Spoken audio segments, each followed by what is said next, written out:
Imagine this. You're on vacation with your family in a quiet beach town. The air is warm, the sky is clear, and everything feels perfect.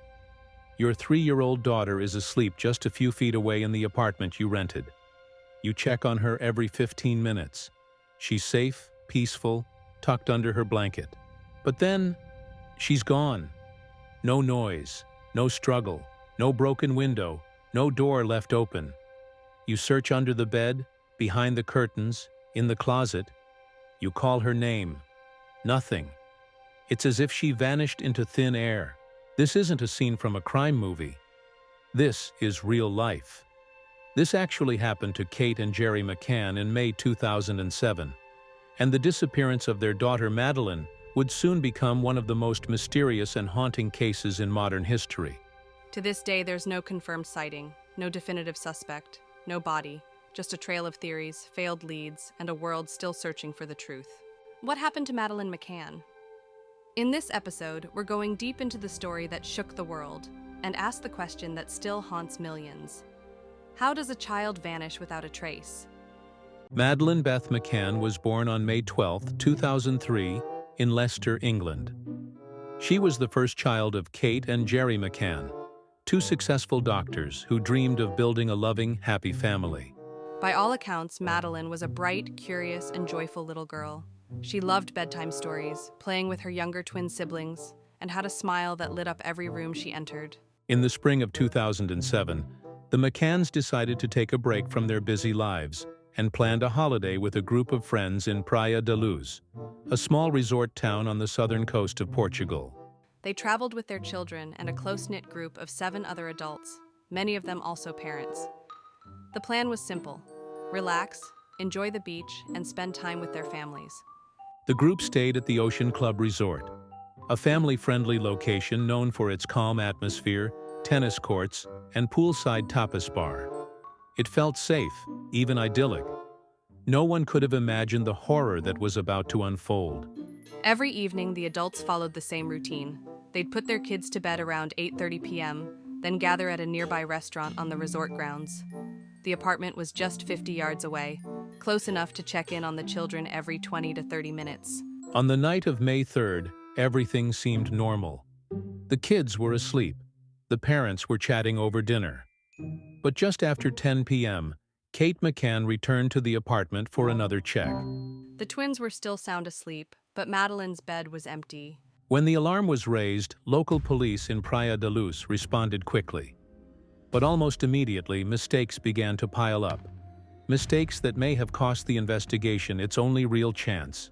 The McCann's apartment, the last place Madeleine was seen, was never properly sealed off. Officers treated it more like a missing child report than a potential crime scene. People came and went freely. Resort staff, neighbors, friends, even curious bystanders. Fingerprints were smeared. Potential evidence was moved or contaminated. Every minute that passed made it harder to preserve any clues. One of the most critical early tips came from a fellow vacationer. She reported seeing a man carrying a child in pajamas walking away from the resort around 10 p.m., right around the time Madeleine disappeared. But the sighting wasn't followed up for days. By the time police looked into it, the man was gone. The trail had gone cold. The first 48 hours are often the most important in a missing child investigation. In Madeleine's case, they were lost to confusion, poor communication, and a lack of urgency. And while investigators fumbled on the ground, the story was already spiraling into a media storm, one that would soon spin far out of their control. Within 24 hours, Madeleine's photo was plastered across TV screens, newspapers, and internet forums around the globe. Her big blue eyes and blonde hair became instantly recognizable. The McCanns quickly became the face of the story. Press conferences, interviews, desperate public pleas. They did everything they could to keep the world looking for their daughter. At first, the media coverage felt like a blessing. Millions of people across continents were now aware of Madeleine's disappearance. Celebrities, politicians, even the Pope voiced support. Donations poured in. Volunteers joined the search. The British government sent advisors to Portugal. For a brief moment, it seemed like the power of the press might help bring Madeleine home. But then, something changed. The media frenzy began to twist the story. News outlets scrambled to break headlines, sometimes sacrificing facts for attention. Speculation took center stage. Theories exploded across tabloids. And soon, whispers began turning into accusations. Not against an unknown kidnapper, but against Madeleine's own parents. How could two doctors leave their kids alone while they went to dinner? Were they telling the whole truth? Could there be more to this story than anyone realized? As the media spotlight grew brighter, so did the shadows of doubt. And for the McCanns, the fight to find their daughter suddenly became a fight to defend themselves. In the months following Madeleine's disappearance, the focus of the investigation began to shift. Not toward a stranger, not toward a break-in, but toward the people closest to her own parents. By September 2007, just 4 months after Madeleine vanished, Portuguese police officially named Kate and Jerry McCann as arguidos, formal suspects in the case. Authorities floated a chilling theory that Madeleine had died accidentally in the apartment and that her parents had staged an abduction to cover it up. Cadaver dogs were brought in. They reportedly reacted to the scent of human remains in the McCann's rental car, a vehicle they'd used weeks after Madeleine disappeared. But the evidence was circumstantial at best. No blood, no fingerprints, no forensic proof of a crime, and no clear motive. The McCanns fiercely denied any involvement.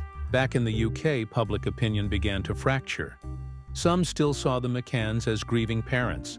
Others saw something colder, something suspicious, fueled by a media machine that couldn't stop asking, what if they did it? The case became a war of narratives. Every interview, every facial expression, every word Kate and Jerry said was picked apart and analyzed, not just by police, but by the world. Eventually, the McCanns were cleared of formal charges, but the stain of suspicion never fully faded. And as the case dragged on, new theories began to take root, each more bizarre and haunting than the last. As the official investigation stalled, the public filled the silence with their own ideas. Forums, podcasts, YouTube channels. Everyone had a theory about what really happened to Madeleine McCann. Some believed she was kidnapped by a child trafficking ring, taken in the dead of night by professionals who had been watching the resort for days. It was a theory that explained the silence, the lack of evidence, and the precision of the disappearance. Others claimed Madeleine was accidentally killed, not by her parents but by someone else staying at the resort. A cover-up, a mistake buried by panic. One theory pointed to a group of burglars operating in the area. Could Madeleine have woken up during a break-in, only to be taken to prevent her from screaming? Still others believed in something darker, that Madeleine had been sold, that her disappearance was no random act, but a transaction. Every few months, new sightings would spark hope. A girl in Morocco, a child in a supermarket, a blurry photo from someone's vacation. But each one ended the same, not Madeleine. The more time passed, the more the case unraveled into a maze of conflicting information. And with each new theory, the truth seemed to slip further out of reach. But then, years later, a new name emerged. A man with a long criminal record, a disturbing past, and a connection to Praia da Luz. For the first time in over a decade, authorities had a new prime suspect. In 2020, 13 years after Madeleine disappeared, German authorities made a stunning announcement.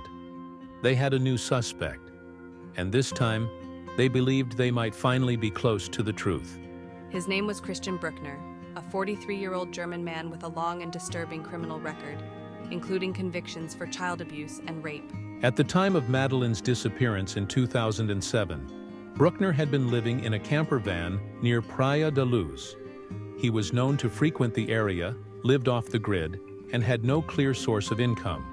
Phone records placed him in the immediate vicinity of the Ocean Club Resort on the night Madeleine went missing. A call lasting just over half an hour, made from a cell tower near the McCann's apartment. Authorities also uncovered disturbing online activity, including child pornography and internet searches linked to dark fantasies involving young girls. But as compelling as the circumstantial evidence was, it still wasn't enough to bring formal charges. No DNA, no confession, no physical link to Madeleine herself. Bruckner denied any involvement, He refused to cooperate with investigators, and his lawyer dismissed the accusations as media-driven speculation. To this day, German prosecutors say they are confident they have the right man. But without definitive proof, Madeleine's fate remains unknown. The case, even now, hangs in limbo, caught between a suspect who won't talk and a justice system that won't give up. It's been over 17 years since Madeleine McCann disappeared. She would be 21 years old today, an adult with a life of her own, if she's still alive. The investigation has cost more than $15 million. It has crossed international borders, involved hundreds of officers, and captured the attention of the entire world. But despite all the headlines, the documentaries, the suspects, and the theories, no one has ever been arrested for Madeleine's disappearance. Not one person has been tried in court. Not one clear answer has ever emerged.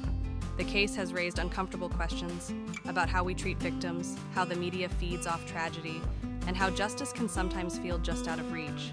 It also became a symbol of something larger, our deepest fears as parents, our obsession with mystery, and our relentless need to find closure, even when there may be none. And so the question lingers, year after year.